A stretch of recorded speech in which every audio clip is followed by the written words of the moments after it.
Goeiemôre almal, dis die 2de Junie, dit is die jaar 2026, so lieflike dag deur Abba geskenk deur ieder en elkeen vir ons, en my naam is Sonja Gerber, vanoggend wil ek so 'n bietjie gesels oor die gees van die Here.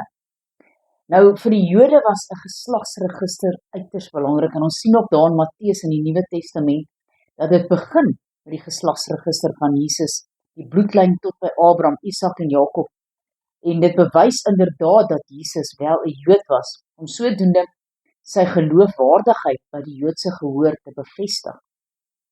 God het in 2 Samuel 7 vers 12 'n verbond met Dawid gesluit, dat hy sy koninkryk deur 'n seun uit Dawid se nageslag sou vestig. Jesaja het die profesie omtrent die komende Messias so wat 700 jaar voor Jesus se geboorte in Jesaja 11 vers 1 neergeskryf. Daar sal 'n takkie uitspruit uit die stomp van Isaai en 'n loot uit sy wortel sal vrugte dra. Die woorde, die stomp van Isaai, het bevestig dat Jesus 'n afstammeling van koning Dawid, die seun van Isaai was en dus die reg gehad het om Dawid se troon te erf. Jesaja beamoen die verbond wat God met Dawid gesluit het en die belofte dat daar 'n groter Dawid sou kom. Dawid was die stigter van die koninkryk van geregtigheid en vrede vir die volk. Nou sou daar 'n nuwe Dawid kom, Jesus, en selfs groter koninkryk as Dawid sinne saam met hom bring. Jesaja het weer die beloofde Messias met Isaai en Dawid verbind in verse 10.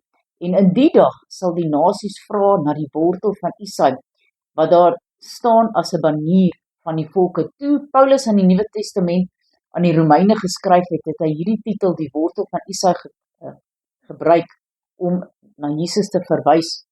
En ons lees dit in Romeine 15 vers 12.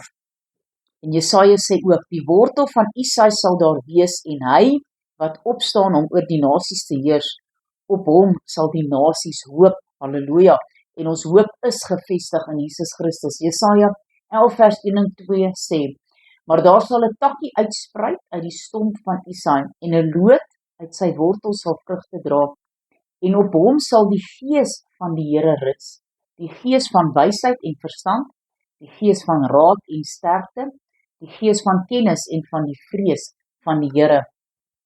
Jesaja 61 verse 1 tot 3 bevestig dat die Here Jesus ook die gees op hom het. Die gees van die Here is op my, omdat die Here my gesalf het om 'n blye boodskap te bring aan die ootmoediges. Hy het my gestuur om te verbind die gebrokene van hart, om vir die gevangenes 'n vrylating uit te roep en vir die geboeide opening van die gevangenes, om uit te roep 'n jaar van die welbehae van die Here en 'n dag van die wraak van onsse God, om al die treurendes te troos, om vir die treurendes in Sion te beskik dat aan hulle gegee word sieraad vir as, vreugdeolie vir treurigheid, 'n gewaad van lof vir 'n verslae gees, sodat hulle genoem kan word ter 'n binte van geregtigheid, 'n planting van die Here tot sy verheerliking. En daar in 2 Korintiërs 3 vers 17 en 18 staan die volgende, die Here is die Gees, en waar die Gees van die Here is, daar is vryheid. Terwyl ons almal met onbedekte gesig soos in 'n spieël die heerlikheid van die Here aanskou, word ons van gedaante verander na dieselfde beeld van heerlikheid tot heerlikheid as deur die Here wat die Gees is. Halleluja. Kom ons bid saam. Almagtige God, Hemelse Vader, Here, ons wil U loof en prys en eer. Here, dat U deur die Gees van God, die Heilige Gees, met ons spreek. Here, sodat ons weet wat is reg en wat is verkeerd. Here, want soms kan ons so droog maak. Here, baie dankie dat die Heilige Gees daar is, wat U vir ons gegee het, om ons net weer eens te herinner, dat dit is verkeerd.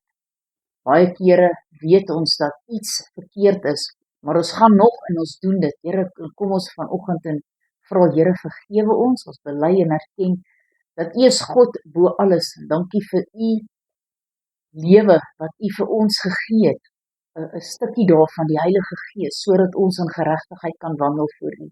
Here, wees met ieder en elkeen in hierdie dag. Here, seën hulle, sodat hulle sal weet wat is reg en wat is verkeerd, en daarin sal wandel. Ons loof en prys en eer die groot en heilige naam. Halleluja. Amen en amen.